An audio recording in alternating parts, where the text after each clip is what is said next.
Hey friends, it is Flake again, and it's been a long friggin' time since we've had new cards, but doesn't mean we can't be creative, right? So here is the latest deck that I've been playing around with that it loses to Double Ball, it loses to Mystic Echo, and it loses to Uprising. But it's new and it's different, and it's a fun way to sort of play some of the cards that exist that you might not otherwise play.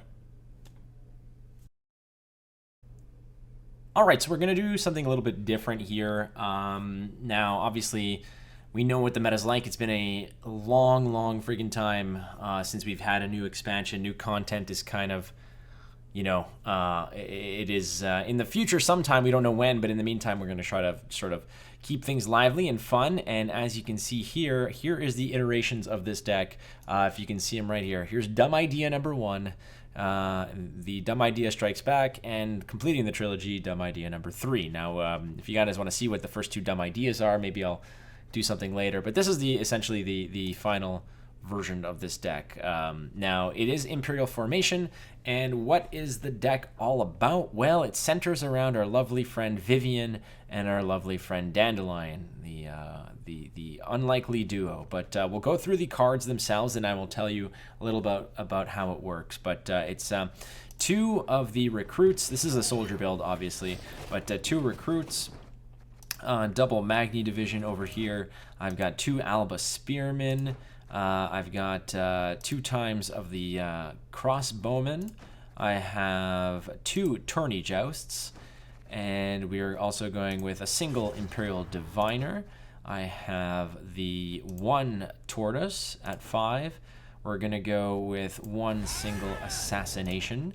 And then we're going to go into our golds, which is Albric. Now, Albric is an important card to this entire operation. He is one of the key pieces to the combo. And basically what he does is on the range row, you move a card from your deck and put it on top. Now, you'd think, hey, that works good with Affin, but that's not where that is going to go. We'll talk about that in a sec. But Albric is a key piece. Menno. Standard procedure with Menno is just he goes ahead and fishes out some of those important tactics you need, which are great.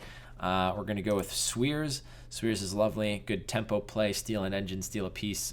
He's very important. Good card to have. And he's also a soldier. We're going to also go along with Hefty Helga. This is another one of those engines that can possibly win you rounds if the soldiers are not really working out for you. This is a good one to protect as well. Depends on what the scenario is. You want to protect it with your leader ability if possible. It will die to a Gigacock or a Decoction Scorpion or whatever the hell that Skellige thing is. It will die to a Tourney Joust in itself. So you got to be careful about protecting it and making sure that all the outs are not there for your opponent to get rid of it. But when it's protected, it's great. So there we go. I also have Bribery, everyone's favorite card. There's Bribery. It's essentially it's a great oak against Scoia'tael. So Fion, the defender, because you need a defender. And we've got Affin. Now this is what we're talking about. Affin, when he's moved to the top, summon him to the melee row. Now this could pair well with your Albric. So if necessary, if you really want to try hard and not get the combo off, you can definitely go ahead and use your Albric on Affin, which essentially summons him for 7 on the melee row, which is a good news scenario. But otherwise, he basically comes out as extra points from your leader ability. We got Yen's Invocation, because Yen's Invocation is just a nice little yoink card, great in rounds 1 or 2, so that you can get some extra firepower in the later rounds. We're going to go with, we'll skip on Vivian, but we'll go to Ramon. Razor Ramon is the bad guy, and basically he clones one of your soldiers, and the targeting for these clones is usually going to be the crossbowman. You want to make as many of those as possible, but he's great to just throw on the board extra point production, extra point value, and is a soldier as well. And the armor and the armor boost that he gives to your units is pretty sweet indeed. We have Royal Decree. Again, you can tutor this out with Menno, which then again helps you find whatever card you need. And now the final piece is essentially Dandelion and Vivian. Now, what Vivian says is that she sets a unit's power to the provision cost.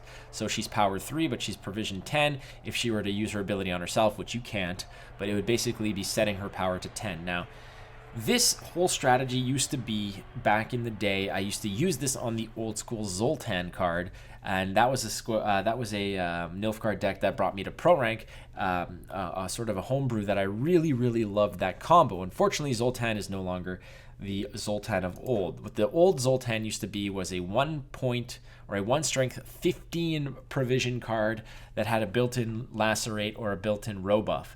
But now that card has been nerfed to all hell, so the Vivian onto Zoltan combo is not as devastating as it used to be. But we do have Dandelion, and Dandelion is an 8-point discrepancy. Now when you saw the other deck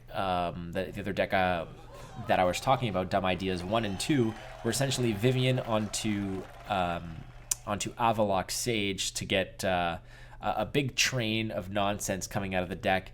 I can give you an example of it right here, where you see it's a matter of, you tutor out, or you get Avalok. Avalok gets Land of 1,000 Fables, which gets you a card like, I don't know, Yen's Invocation or Garrison, which is another 10 points.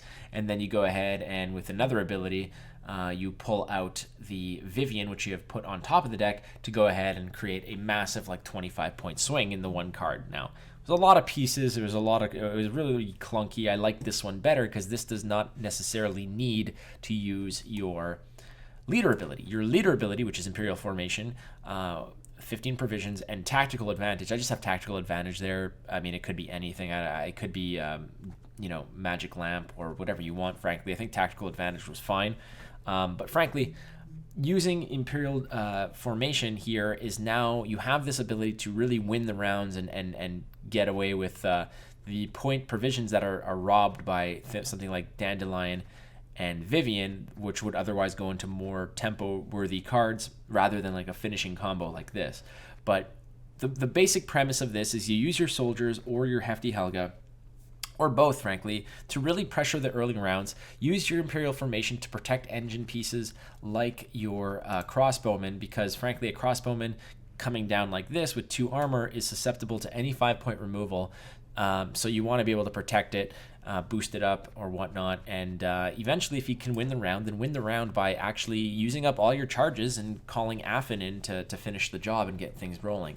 But frankly, the last combo for this, and again, this is going to lose to all the tier 1 decks, the meta is so rock solid right now that it's difficult to be creative and still have a deck, that you can really ladder with successfully. But I mean, this deck basically functions in the sense that on your last round, you play Albric to put your Vivian on top of the deck, and then what you do is your last play is Dandelion will draw Vivian, which will play Vivian on Dandelion, which comes in as a 17-point last card play, which is pretty significant. If you manage to actually hold on to your Imperial Formation and can call in Affin afterwards, or if you have a well-protected Hefty Helga with a bunch of tactics to do things, you can actually be pretty dangerous even in a longer round. But what you want to hopefully do is just have a very short round to go down there with your Vivian